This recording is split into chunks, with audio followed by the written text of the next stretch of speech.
Bismillahirrahmanirrahim. Assalamualaikum warahmatullahi wabarakatuh.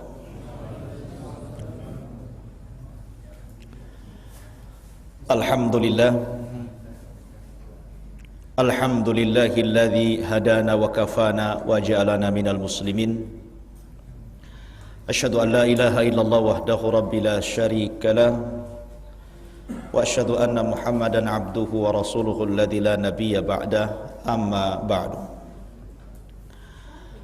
Jamaah sekalian hadirin wal hadirat, alhamdulillah pada malam hari ini kita bisa berkumpul kembali di musholah ini. Dan biasanya kita mengkaji tafsir surah Juz Amma. Mungkin pada malam hari ini kita selingi dengan sirah nabawi biar tidak bosan tafsir terus.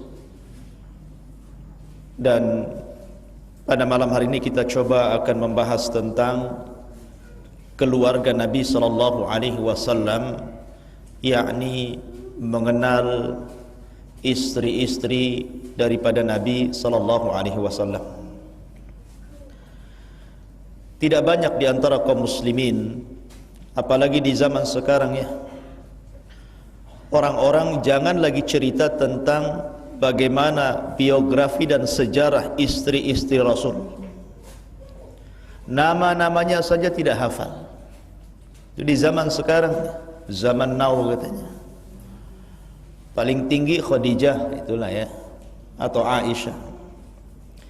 Padahal istri Nabi sallallahu alaihi wasallam itu banyak. Ada 11 dan 2 orang budak. Maka pada malam hari ini kita akan coba mengingatkan kembali tentang keluarga Nabi. Karena setiap kita salat itu kita selalu menyebut keluarga Nabi.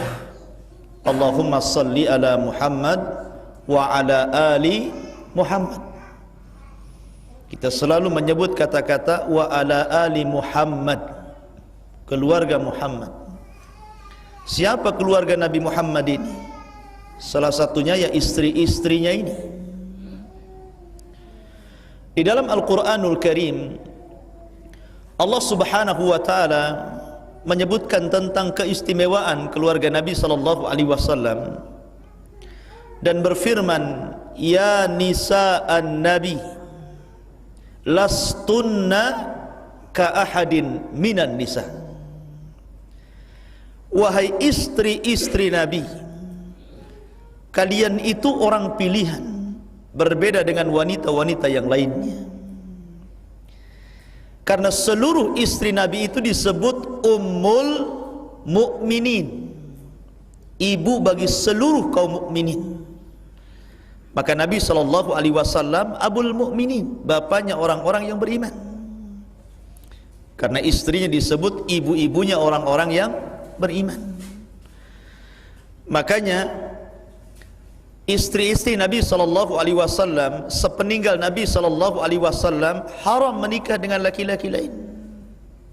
Karena mereka istri Nabi itu Ummul Mukminin bagi kita. Sebagaimana tidak boleh seorang anak menikah dengan ibunya, begitu juga kaum muslimin tidak boleh menikah dengan istri-istri Rasul walaupun Rasul sudah meninggal dunia. Ma'asyiral muslimin rahimani wa rahimakumullah. Kita mulai dari istri Nabi sallallahu alaihi wasallam yang pertama, namanya Khadijah bintu Khuwailid. Menikah dengan Nabi sallallahu alaihi wasallam pada tahun 28 sebelum hijrah, dan beliau wafat 3 tahun sebelum hijrah Nabi sallallahu alaihi wasallam. Khadijah bintu Khuwailid, ikhwatu fiddin, adalah wanita yang suci. Itu belum lagi Nabi diangkat jadi Nabi. Dikenal Khadijah itu disebut dengan At-Tahirah, wanita suci. Makanya orang-orang Arab sering menyebutnya dakhaltu ila Tahirah wa kharajtu min At-Tahirah. Kami masuk ke rumah At-Tahirah, wanita suci, dan kami keluar dari rumah wanita suci. Karena Khadijah sudah berhijab menutup auratnya walaupun Nabi belum diangkat jadi Nabi dan Rasul. Jadi wanita yang menjaga kesuciannya. Khadijah bintu Khuwailid ini ikhwan, beliau adalah istri Nabi SAW yang pertama di mana Rasul tidak menikah dengan wanita lain. Artinya Rasul tidak berpoligami. Ketika menikah dengan siapa? Dengan Khadijah. Karena cintanya Rasul kepada Khadijah. Bahkan dari hasil pernikahan Nabi SAW dengan Khadijah melahirkan banyak keturunan. Yang pertama Zainab, yang kedua Ruqayyah, yang ketiga Ummu Kulsum, yang keempat Fatimah, yang kelima Qasim, dan yang keenam Abdullah. Itu nama-nama anak-anak Rasul dari Khadijah. Siapa yang hafal? Anak-anak Nabi SAW, antum pakai bahasa singkat. Zim, Ra, Alif, Fa. Zuraf. Nah, gitu ya. Antum harus paham. Zuraf. Apa Zuraf? Zainab, Ruqayyah, Ummu Kulsum, Fatimah. Cara menghafalnya kayak gitu ya. La ikhwatu fiddin yang dimuliakan Allah Azza wa Jalla, Zainab ini Khadijah ini ikhwan adalah wanita yang Allah rizkikan kekayaan yang banyak, sehingga dia menjadi pedagang besar, bukan hanya taraf nasional, internasional, karena dia berjualan itu sampai ke Syam, ke negeri yang lain. Lah Khadijah ini ikhwatu fiddin, Allah Subhanahu wa taala berikan kelembutan yang luar biasa. Dan itu dirasakan oleh Nabi SAW di saat Rasul sedang mengalami kesulitan. Dan wanita pembangkit semangat. Ketika Nabi SAW ketika pertama mendapatkan wahyu, itu kan menampakkan Jibril dalam bentuk aslinya, sehingga Rasul ketakutan. Belum pernah melihat makhluk sebesar itu, makhluk yang memiliki 600 sayap, yang satu sayap terbentang antara terbit dan tenggelamnya matahari. Besar malaikat Jibril itu. Rasul melihat Jibril dalam bentuk asli, gimana gak ketakutan? Ketika itu maka Nabi SAW pulang ketakutan, mengatakan kepada Khadijah, zammiluni. Makanya Allah mengatakan, ya ayyuhal muzammil. Ataupun Rasul mengatakan, dathiruni. Makanya Allah mengatakan, ya ayyuhal muddathir. Apa artinya zammiluni, dathiruni? Artinya selimuti aku wahai Khadijah. Karena ketakutan menggigil, selimuti aku, ambil selimut yang tebal, selimuti diriku. Maka Khadijah hanya mengatakan, wahai suamiku, engkau ini orang baik, tukang menyambung silaturrahim, tukang menjamu tamu, membantu orang miskin, disebutkan kebaikannya. Jadi tenang jadinya kan ya. Coba orang kalau sudah sakit parah, antum datang gitu kan, jelang-jelang ajalnya itu, antum datang ke di sampingnya, Masya Allah, antum itu orang baik. Anak kenal nggak ada orang paling baik ke antum. Antum suka ke masjid, padahal nggak ke masjid. Antum itu suka puasa, suka sedekah. Maka senang tuh. Kalaupun meninggal orang ini, maka meninggal akan husnudzon, berbaik sangka kepada Allah. Coba antum ini pencuri, penjahat, perampok, mau mati, ya kan? Maka orang ini cepat matinya karena sesak dadanya, kemudian pulang suudon jadinya kan, berburuk sangka kepada Allah jadinya, nggak punya amal terakhir dia bawa. Lah Khadijah mengajarkan kepada kita bagaimana caranya menghibur suaminya. Harusnya ibu-ibu di belakang seperti itu ya. Lah karena sayangnya Khadijah kepada Rasul, wajar kalau Rasul itu sangat sayang kepada Khadijah. Bahkan setelah Khadijah meninggal dunia 3 tahun sebelum hijrah Rasul, ketika beliau sudah menikah dengan Saudah dan Aisyah, apabila Nabi SAW teringat dengan barang-barang Khadijah, selalu teringat dan menyebut-nyebutnya namanya. Apabila datang saudarinya Khadijah mengetuk pintu, kemudian hampir mirip suaranya terkenang dengan Khadijah, langsung sembelih kambing dibagikan ke teman-temannya. Begitu cintanya Rasul kepada Khadijah sampai Aisyah cemburu. Kata Aisyah, ya Rasulullah, di hadapanmu ada gadis cantik, gadis lagi, muda lagi, gitu kan. Kenapa kau teringat dengan orang tua sudah mati? Ya kan? Maka Rasul mengatakan, tidak demikian wahai Aisyah. Khadijah itu wanita terbaik bagiku. Dia masuk Islam di saat manusia kafir. Dia membenarkan risalahku di saat manusia mendustakanku. Dia menyumbangkan seluruh hartanya di saat manusia bakhil dengan hartanya. Dan dari perut dialah lahir keturunanku. Ya. Jadi Nabi SAW sangat memuji Khadijah karena cintanya kepada Khadijah luar biasa. Di zaman sekarang tidak, sengaja gitu kan, kapan meninggal istri saya ini ya, karena sudah ada calon yang lain ya. Mungkin sudah meninggal malah seneng gitu kan, ini yang saya tunggu-tunggu katanya kan. Subhanallah ya, karena kurang cinta di zaman sekarang ini ya. Mungkin karena juga istri juga tidak cinta dengan suaminya, cintanya karena hartanya ya kan, karena ingin hidup senang saja. Kalau sudah susah ngurang tuh cintanya. Nabi SAW setelah Khadijah kemudian meninggal dunia, menikah dengan seorang wanita namanya Saudah bintu Jam'ah. Saudah bintu Jam'ah. Saudah bintu Jam'ah ini, ikhwatu fiddin, dimuliakan Allah Azza wa Jalla, menikah dengan Rasul itu selang beberapa waktu setelah kematian Khadijah. Hanya beberapa bulan saja menikah dengan Nabi SAW. Dan Saudah ini wanita tua, bukan wanita muda, janda tua, banyak anak ya. Jauh terpaut dengan Nabi SAW usianya. Padahal Rasul pun sudah tua. Kenapa? Karena beliau ketika menikah dengan Saudah 3 tahun sebelum hijrah, itu maknanya Rasul sudah diangkat menjadi Nabi dan Rasul. Berapa usia Rasul diangkat jadi Nabi? 40 tahun.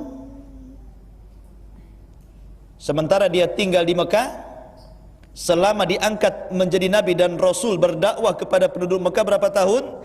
13 tahun. Berarti usia Rasul dengan Saudah itu terpaut 10 tahun. Lebih tua gitu kan.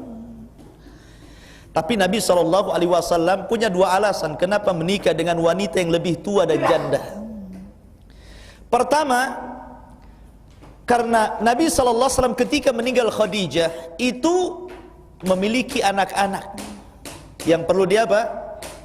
Yang perlu dirawat. Harus ada ibu tuh ya. Maka Nabi SAW akhirnya mencarikan ibu untuk anak-anaknya.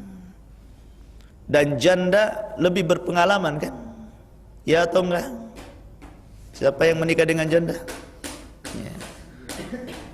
Kalau gadis kan tidak berpengalaman ya. Jadi Nabi SAW menikah dengan janda supaya apa? Coba di itu anaknya tuh biar nggak bising ya. Di apa? Diambil Jadi Nabi SAW menikah dengan Saudah bintu Jam'ah itu karena supaya menjadi ibu bagi anak-anaknya.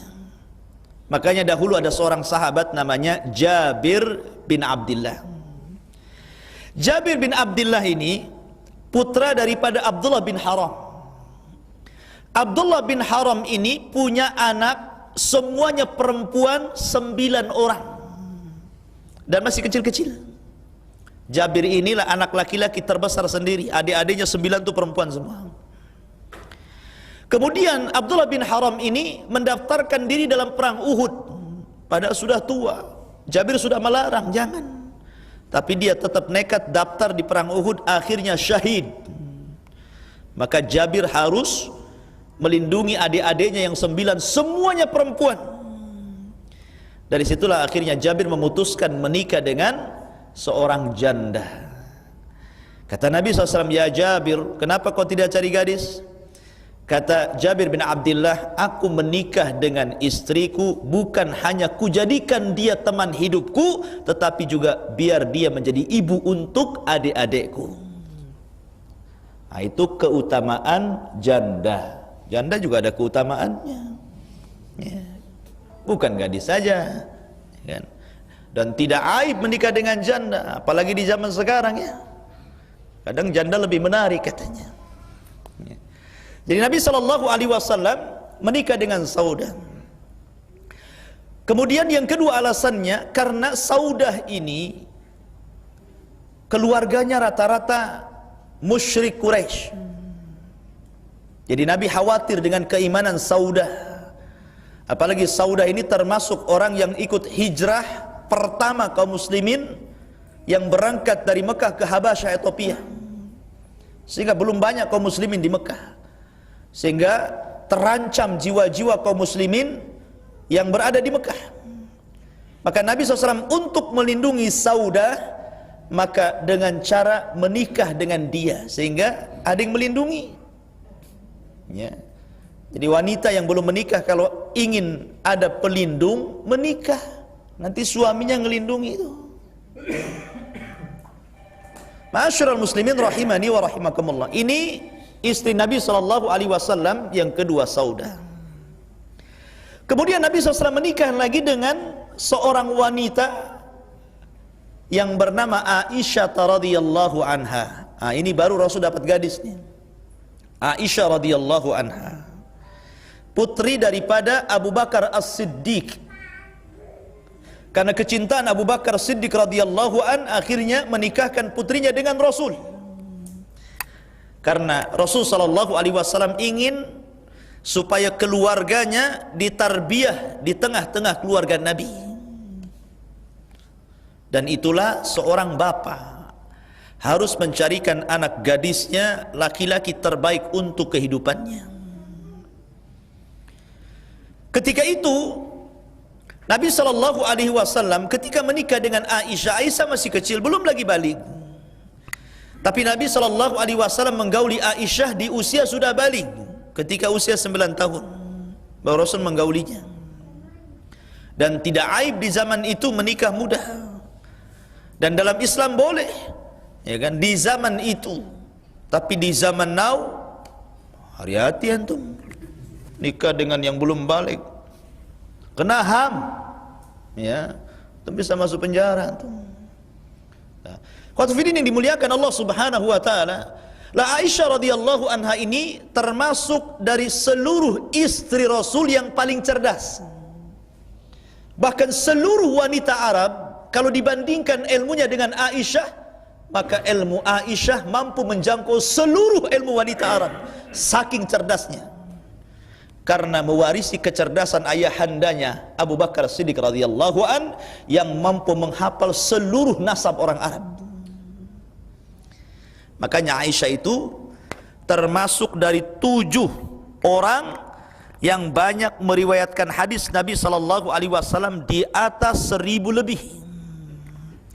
Di sana ada Abu Hurairah urutan pertama, kemudian Abu Sa'id Al-Khudri, kemudian Abdullah bin Umar, kemudian Abdullah bin Abbas, kemudian Anas bin Malik radhiyallahu an, kemudian Aisyah. Aisyah masuk di sini dalam deretan dari orang-orang yang banyak meriwayatkan hadis sampai kepada kita. Makanya kalau antum baca kitab Bukhari, Muslim, Abu Dawud, Tirmidzi, Imam Nasai, kitab-kitab hadis, antum baca dalam bab apa saja, pasti antum akan menemukan hadis dari Aisyah radhiyallahu anha. Dari Aisyah radhiyallahu anha. Dalam bab solat dari Aisyah radhiyallahu anha. Bab puasa dari Aisyah radhiyallahu anha. Bab haji, bab zakat, bab jual beli, bab nikah dari Aisyah, banyak. Dan sedikit dari istri-istri Rasul selain Aisyah. Karena memang dia cerdas. Bahkan di zamannya seluruh para sahabat sepeninggal Rasul banyak yang meminta fatwa, meminta ilmunya, meminta fatwa kepada Aisyah radhiyallahu, ya Aisyah apa ini apa itu gitu kan. Karena kecerdasannya luar biasa. Sehingga para ulama kemudian khilaf, siapa istri Rasul yang paling utama, Khadijah atau Aisyah? Maka sebagian para ulama mengatakan Aisyah lebih utama, karena dia wanita yang paling dicintai Rasul. Sebagaimana Amr bin As pernah bertanya kepada Rasul, siapa wanita yang paling anda cintai?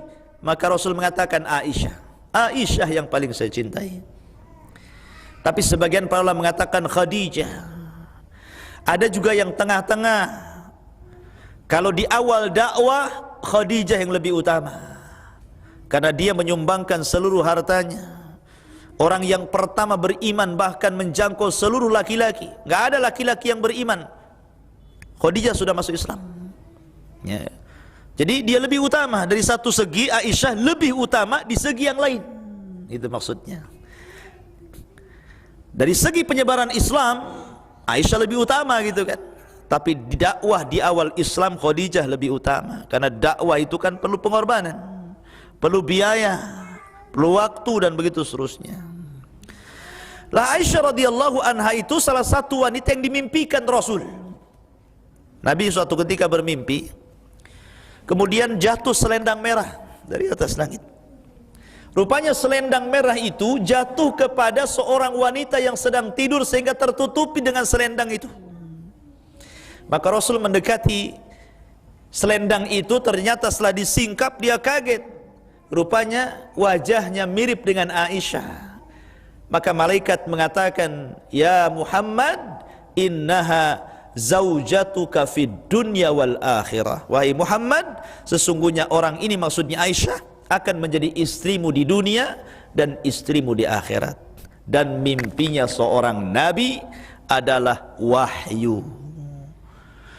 Antum kalau mimpi, dalam mimpi kok kemudian salaman dengan anak gadis tetangga, ya, jangan kemudian antum datang, kamu itu jodoh saya. Kau tahu, dimimpikan dalam mimpi saya seperti Rasul memimpikan Aisyah. Wah, kan, mantap itu alasannya. Gak bisa lah, ya kan? Mimpi antum itu wangsit, ya, bukan wahyu. Taib. Ma'asyiral muslimin wal muslimat rahimani wa rahimakumullah. Setelah Aisyah radhiyallahu anha, maka Nabi sallallahu alaihi wasallam menikah dengan wanita lain, namanya Hafsah bintu Umar ibnil Khattab radhiyallahu anha. Rasul menikah dengan Hafsah itu setelah hijrah. Jadi 2 tahun setelah hijrah. Artinya menikah dengan Hafsah di Madinah.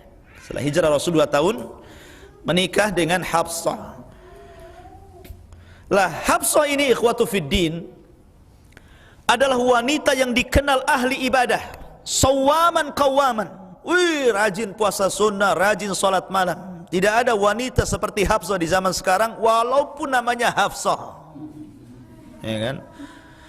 Lah Hafsah itu ikhwatu fiddin, setelah dia meninggal, ditinggal mati oleh suaminya yang meninggal, yang gugur dalam peperangan, maka Umar ibn Khattab sedih melihat gelagat anaknya yang janda ini. Gak ada suaminya kan sedih gitu kan. Itu istri di zaman dulu itu kan sayang sama suami.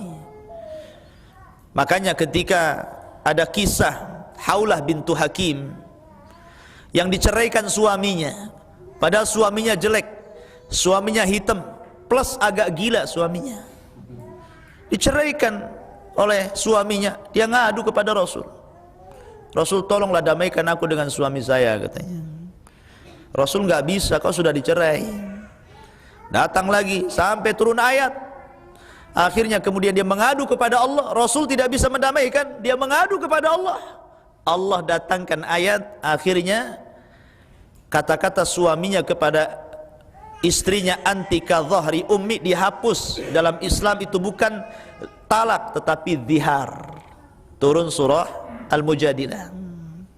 Qad sami Allahu qawla allati tujadiluka fi zawji wa tashtaki ila Allah. Turun ayat ini. Satu surat lagi turun untuk Haulah bintu Hakim, ya. Lah ketika Hafsah meninggal dunia, Hafsah meninggal, itu wanita zaman dulu ya, sayang kepada suaminya, nggak mau diceraikan, apalagi ditinggal mati. Makanya nanti ada kisah Ummu Salamah. Kata Nabi SAW, ya Ummu Salamah, menikahlah lagi. Katanya Ummu Salamah, siapa yang lebih baik daripada Abu Salamah, katanya. Itu wanita dulu. Ya, wanita sekarang suaminya meninggal 2 hari menikah lagi dia. Karena suaminya diracun dia. Ya kan? Biar cepat mati gitu kan. Ya. Jadi memang beda jarak antara kecintaan wanita dulu kepada keluarganya dengan wanita sekarang. Sekarang kan mudah ya. Saya pernah main-main ke pengadilan agama, tingkat perceraian di Batam ini tinggi. Ada yang mengatakan nomor 2 itu setelah di Jawa, di daerah mana gitu. Subhanallah. Ya. Lah, Hafsah ini pernah ditawarkan oleh Umar bin Khattab radhiyallahu an, awalnya bukan kepada Rasul, tetapi kepada Utsman. Umar datang, Utsman, tengok tuh putriku Hafsah janda dia, tolonglah menikah dengan dia. Kata Umar, nantilah saya pikir-pikir. Setelah beberapa hari, Utsman datang dan mengatakan, nampaknya saya belum berhajat wahai Umar. Datanglah kepada Abu Bakar. Akhirnya dia datang kepada Abu Bakar radhiyallahu an. Wahai Abu Bakar, kata Umar, menikahlah dengan putri. Abu Bakar tidak ngasih jawaban, diam saja. Ya, Umar gondok sama Abu Bakar akhirnya. Ya. Dari situ kemudian selang beberapa waktu Rasul datang dan meminang Hafsah. Baru Abu Bakar cerita kenapa dia tidak mau Hafsah, karena Rasul pernah menyebut-nyebut nama dia. Baru menyebut-nyebut, nggak ada keinginan menikahi, tetapi Abu Bakar Siddiq menghargai Rasul, dia tidak mau. Bukan dia tidak mau sama Hafsah, tapi dia lebih mendahulukan Rasul. Harusnya seperti itu. Ya, harusnya seperti itu, mendahulukan orang lain. Jadi kalau seandainya antum yang sudah menikah, ini banyak anak-anak muda belum menikah. Jangan poligami dulu, kasih yang belum menikah. Itu kan. La ikhwatu fiddin, muliakan Allah Azza wa Jal. La Hafsah ini setelah menikah dengan Rasul, pernah suatu ketika cekcok. Namanya rumah tangga. Rumah tangga Nabi kan bukan malaikat. Nabi bukan Jibril. Nabi itu sama dengan kita, manusia. Tetapi dia juga ada keutamaan melebihi kita karena dia Nabi dan Rasul.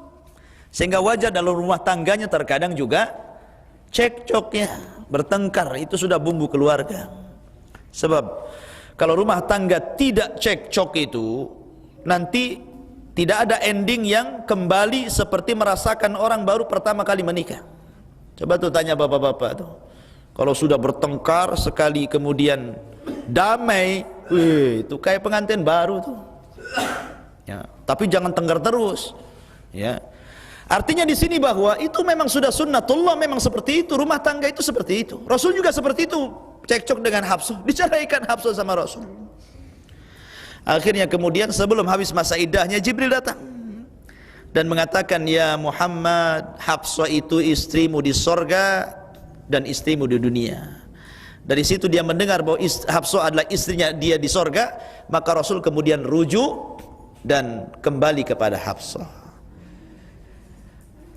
Kemudian selanjutnya setelah Nabi SAW menikah dengan Hafsah, maka Nabi SAW menikah dengan Zainab bintu Khuzaimah. Zainab bintu Khuzaimah, beliau menikah dengan wanita ini pada tahun keempat setelah hijrah Rasul. Lah Zainab ini sebelum menikah dengan Rasul di zaman jahiliyah terkenal sebagai Ummul Masakin, ibunya orang-orang miskin. Kenapa? Karena dia suka ngasih sedekah sama orang-orang fakir. Karena Allah berikan karunia kepada Zainab ini, dia seorang wanita yang mampu mengelola ekonomi. Dia seorang pedagang gitu kan, tapi hasilnya untuk fuqara wal masakin. Makanya orang-orang jahiliyah menyebutnya Ummul Masakin, ibunya orang-orang miskin. Karena tidak ada orang miskin, dia kasih sedekah terus. Dia sendiri tidak mau kaya gitu kan. Setiap dapat hasil cari orang miskin. Dianya hidup sederhana saja. Ya. Makanya wajar kalau dikenal sebagai Ummul Masakin. Dan mendapatkan gelar baik di masyarakat itu tidak mudah. Tapi mendapatkan gelar buruk itu mudah tuh. Coba mabok aja hari-hari, mabok tuh, gitu kan? Ya. Tapi mendapatkan gelar baik itu susah gitu kan? Karena memang sorga itu dilingkupi dengan sesuatu yang kita benci. Tapi neraka itu memang dipegari oleh sesuatu yang kita sukai. Makanya istilah sorga itu naik, istilah neraka itu jegur bahasanya. Darajat, darokat gitu maksudnya. Sorga makin tinggi makin bagus, neraka makin rendah makin jelek gitu maksudnya. Mudah naik atau mudah jegur? Naik gunung atau kemudian melempar diri dari gunung? Yang mudah melempar diri gunung kan? Coba saja naik ngos-ngosan sampai di atas antum terjun. Mudah terjun atau mudah naik? Mudah terjun. Nah, itulah neraka dengan surga. Neraka itu naik susah. Kalau neraka itu darokat, tinggal terjun saja. Lah di sini ikhwatu fiddin dimuliakan Allah Azza wa Jalla, Zainab bintu Khuzaimah menikah dengan Rasul cuma sebentar. Cuma 3 bulan atau 2 bulan gitu. Habis itu meninggal dia. Dari 11 istri Rasul yang meninggal di saat Rasul masih hidup 2 orang.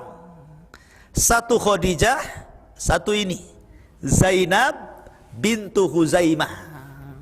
Rasul masih hidup, dia udah meninggal gitu. Yang lainnya semua hidup setelah Rasul.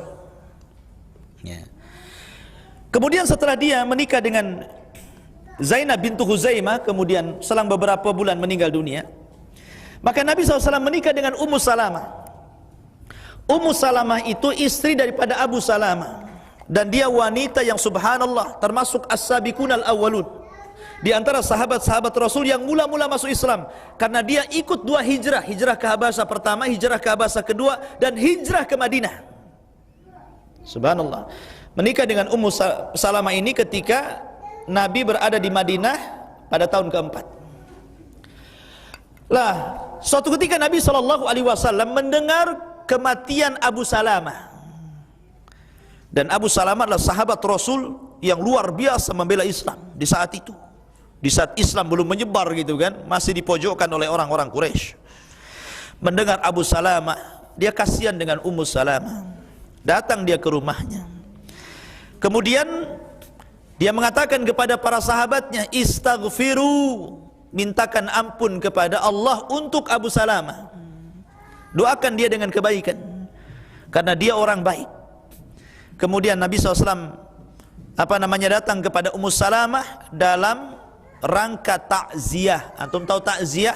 Takziah itu artinya menghibur, supaya orang yang terkena musibah itu tidak bersedih. Itu takziah namanya. Jadi kalau ada orang meninggal, maka antum kemudian datang ke rumahnya takziah, jangan duduk di kursi kemudian pulang, ya kan? Mamanya ada saudara atau kawan terkena musibah, ada yang meninggal, istrinya atau suaminya. Nah, datang ke keluarga yang terkena musibah, doakan, kemudian kasih nasihat. Kasih nasihat. Semoga suami anti, dia itu orang baik, mudah-mudahan masuk surga. Ya, sambil dibisikkan, insya Allah nanti Allah akan gantikan yang lebih baik. Sambil menunjuk pakai jempol, saya. Itu maksudnya ya. Ya. Jadi ikhwatu fiddin dimuliakan, karena ini juga Rasul seperti itu, dia mengatakan kepada Ummu Salamah, ya, berdoalah kepada Allah, ya, agar Allah menggantikan yang lebih baik daripada Abu Salamah. Kata Ummu Salamah, Rasul, tidak ada orang yang lebih baik daripada Abu Salamah, katanya. Sudah doa saja. Akhirnya berdoa, ya Allah, mudah-mudahan kau berikan laki-laki yang lebih baik daripada Abu Salamah. Rupanya setelah habis masa iddahnya, datang Rasul kemudian menikahi Ummu Salamah. Oh, ini maksudnya orang yang lebih baik daripada Abu Salamah. Nah, coba antum kayak gitu. Antum enggak lebih baik dari suami saya kan gitu. Ya. Jadi khotfidin dimuliakan Allah Azza wa Jalla. Ummu Salamah, beliau adalah pejuang, wanita pejuang. Memang dia wanita pemberani, pejuang, ahli ibadah, orang yang sangat sayang kepada Nabi dan Islam. Dan itu berdua sama suaminya itu subhanallah. Awal-awal masuk Islam tuh. Di mana ketika orang belum banyak masuk Islam, dia sudah masuk Islam. Ya. Kemudian setelah menikah dengan Ummu Salamah, Nabi SAW menikah dengan Zainab bintu Jahsin. Jadi Zainab ada dua ya, ada Zainab bintu Huzaimah, ada Zainab bintu Jahsin. Lah Zainab bintu Jahsin ini dulunya adalah istri daripada anak angkat Nabi. Jadi Nabi itu punya anak angkat, namanya Zaid ibnul Harith. Tapi kemudian Nabi SAW meminang Zainab bintu Jahsin ini untuk Zaid. Pada awalnya tidak mau, tapi karena Allah turunkan satu ayat teguran, tidak boleh seorang mukmin laki-laki dan perempuan, wa ma kana lil mu'minin wala mu'minatin idza qadallahu amran, apabila Allah memutuskan sebuah perkara, an yakuna lahumul khiyarah, untuk ada dalam kebimbangan. Samina wa ta'na. Akhirnya setelah turun ayat ini, Zainab pun menerima pinangan Rasul untuk anak angkat yang mantan budak namanya Zaid bin Harithah. Tapi karena beda status, ya kan, satu mantan budak, satu orang merdeka, makanya kenapa dalam pernikahan itu kalimat sekufu itu penting. Sekufu itu maksudnya seimbang, walaupun ya tidak imbang dikit lah, tapi jangan terlalu jomplang. Jangan antum nggak pernah sekolah kemudian menikah dengan gadis S1, masalah tuh, antum dikibuli nanti, ya kan? Atau antum terlalu miskin gitu kan, menikah dengan wanita pengusaha, antum jadi budak dia nanti, ya. Seperti itu. Ya, jadi minimal sekufu di sini. Sekufu itu imbang lah. Dunianya imbang, pendidikannya imbang. Ya mungkin SMA dengan S1 kan masih imbang lah ya kan gitu. Nggak dikibulin banget gitu kan. Ya. Jadi sekufu itu penting. Makanya ketika Zaid menikah dengan Zainab, karena tidak sekufu, satu mantan budak, satunya wanita bangsawan, akhirnya sering cekcok. Dari situ Allah Subhanahu wa taala akhirnya memerintahkan kepada Rasul agar Zaid menceraikan Zainab, diceraikan sama Zainab ini. Setelah habis masa idahnya, tiba-tiba Allah menyuruh Rasul untuk meminang Zainab. Ya. Mungkin kalau bahasa sekarang gimana Nabi ini? Ya, nyuruh nyeraikan istri anak angkat, habis itu dinikahinya, gitu kan? Bukan, semua yang dilakukan Rasul itu ada tasyri', ada pensyariatan. Karena Rasul ingin membatalkan tradisi jahiliyah yang tidak boleh menikahi mantan istri anak angkat. Seolah-olah anak angkat itu sama dengan anak kandung. Tidak, anak-anak angkat, anak angkat, anak kandung, anak kandung. Anak kandung itu ada hubungan mahram, ada hubungan perwalian, ada hubungan waris. Tapi anak angkat nggak dapat waris, nggak bisa diwalikan, nggak ada mahram. Hanya kebaikan saja seseorang mengambil anak kemudian dibesarkan dapat pahala. Wa ta'awanu 'alal birri wat taqwa. Makanya bekas istri anak angkat bukan siapa-siapa. Makanya bapak angkatnya boleh menikahi bekas istri anak angkat. Ini Rasul ingin membatalkan tradisi ini ketika menikah dengan Zainab bintu Jahsin. Kemudian Nabi SAW menikah lagi dengan Juwairiyah bintul Harith. Juwairiyah bintul Harith, dia adalah anak daripada kabilah, pimpinan kabilah Bani Mustalik. Dalam sejarah itu ada namanya perang Bani Mustalik. Menang Rasul, akhirnya ditawan, salah satunya Juwairiyah, ditawan dia, ya. Karena Nabi SAW akhirnya memerdekakan Juwairiyah, kemudian menikahinya. Dan subhanallah, karena pernikahan Nabi dengan Juwairiyah yang tadinya tertawan jadi budak, kemudian dimerdekakan, kemudian dinikahkan, maka seluruh budak-budak Bani Mustalik dibebaskan. Itu karena pernikahan Nabi dengan Juwairiyah. Terkadang seperti itu sarana dakwah namanya. Menikah dengan satu kabilah, akhirnya semuanya masuk Islam. Ya. Itu cara Nabi SAW menyebarkan dakwah seperti itu, supaya bagian dari kabilah itu menikahi bagian dari kabilah itu. Karena di zaman sana kan masih fanatik kabilah di zaman dulu kan. Di zaman sekarang tidaklah, kecuali mungkin suku-suku tertentu di negeri kita mungkin masih pakai kabilah-kabilah ya. Seperti daerah Batak itu mungkin masih ya. Padang atau mana gitu kan, yang masih pakai marga-marga gitu kan, ya. Sehingga nggak boleh marga yang sama menikah dengan marga yang sama, padahal nggak ada hubungan mahram, ya. Jangan mengharamkan yang dihalalkan Allah, ya.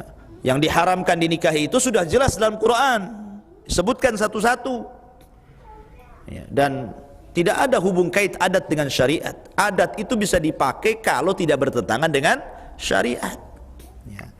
Baik. Kemudian Nabi SAW habis itu menikah dengan Ummu Habibah. Ummu Habibah ini anak daripada musuh Nabi, bahkan musuh bebuyutan Nabi, namanya Abu Sufyan.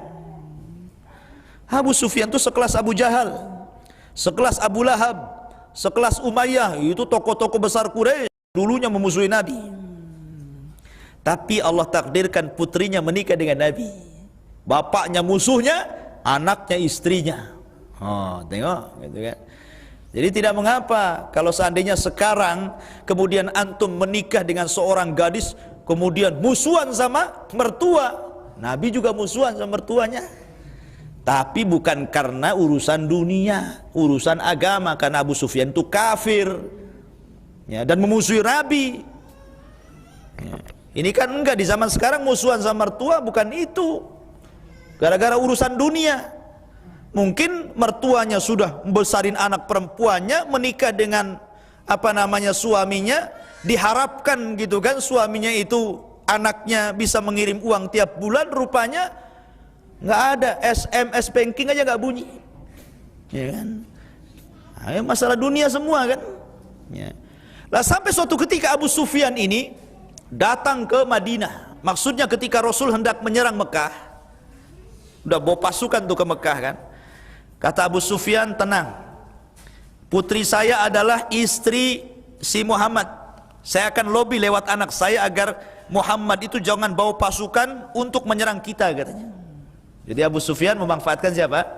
Anak putrinya. Datang dari Mekah ke Madinah. Sampai di Madinah dia ketuk pintunya putrinya itu, dibukakan sama putrinya, kemudian dipersilakan masuk. Lah di dalam kamar itu ada tikar. Yang orang dulu kan tidak ada kursi, ya, di tikar lah tidur gitu kan, ataupun duduk di tikar yang anyaman kurma itu. Ketika bapaknya mau tidur, digulung tikarnya, ya. Kata bapaknya Abu Sufyan, kamu ini lebih cinta bapakmu atau tikarmu? Ya kan? Kata putrinya Ummu Habibah, saya lebih cinta tikar saya daripada engkau yang najis, katanya. Ini tikar biasa suami saya duduk di sini, Nabi Allah duduk di sini. Saya tidak mau musuh Nabi Allah duduk di sini karena dia najis, katanya kan.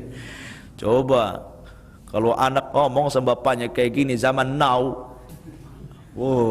tampar ya habis gitu kan. Ikhwatu fiddin dimuliakan, tapi ini bentuk cintanya Ummu Habibah kepada siapa? Kepada Rasul. Sampai bapaknya pun nggak peduli karena cintanya kepada Rasul. Kemudian Nabi SAW juga menikah dengan Safiyah bintu Huyai. Safiyah bintu Huyai ini, ikhwan, orangnya pendek, cantik, keturunan Yahudi, ya. Lah suatu ketika Aisyah radhiyallahu anha cemburu dengan Safiyah ini. Akhirnya dia membanggakan dirinya di hadapan Rasul. Ya Rasulullah, hasbuka an Safiyata kada wa kada. Rasul, Safiyah itu pendek, saya tinggi loh. Dia membanggakan, dia tinggi, Safiyah pendek gitu maksudnya. Tapi Rasul marah karena kalimat itu kalimat ghibah, menghina orang. Rasul mengatakan, ya Aisyah, laqad qulti kalimatan law muzihat bihal bahru lamazahathu. Hei Aisyah, kau sudah mengucapkan satu kalimat yang kalau satu kalimat ini diteteskan di air lautan, seluruh air lautan satu dunia ini tercemari dengan kata-katamu. Tahu kan? Padahal hanya ngomong Safiyah itu pendek, aku ini tinggi loh, itu saja. Kalimat itu kata Rasul kalau dilempar ke air lautan tercemar tuh.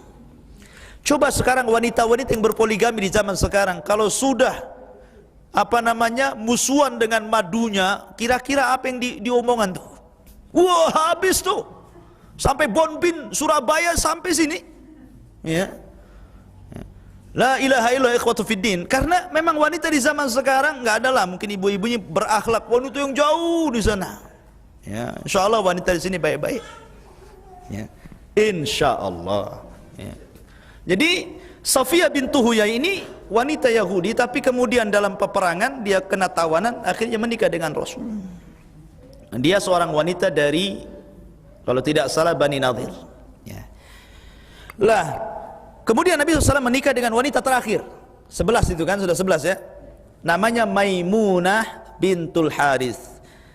Maimunah bintul Haris ini masih saudari dari istri Ummu Fadl. Ummu Fadl ini istri daripada Abbas. Abbas ini paman Rasul. Rasul menikah dengan Maimunah dan istri yang terakhir yang dinikahi Nabi SAW. Di sana Rasul punya 2 budak. Yang pertama namanya Raihanah, dan yang kedua namanya Maryah Al-Qibtiyah. Dari Maryah inilah budak yang dibawa oleh seorang sahabat, namanya siapa sahabat ini? Dia datang dari Mesir, kemudian oleh Raja Al-Muqawqis dihadiahkan kepada Rasul. Namanya Maryah Qibtiyah, Hatib bin Abi Baltah. Jadi Hatib bin Abi Baltah ini diutus oleh Rasul ke Mesir, ke Raja Al-Muqawqis. Kemudian oleh Raja Al-Muqawqis ini diberikan hadiah, salah satunya diberikan budak yang cantik jelita, namanya Maryah Qibtiyah. Kemudian oleh Nabi digauli dan punya anak namanya Ibrahim. Ini anak Rasul yang ke-7. Tapi sayang, belum genap 2 tahun usianya sudah meninggal dunia. Inilah yang menjadikan Rasul sedih. Rasul mengharap Ibrahim ini tidak meninggal seperti Qasim dan Abdullah, tapi Allah takdirkan meninggal juga di saat lucu-lucunya. Maka Rasul menangis 3 hari.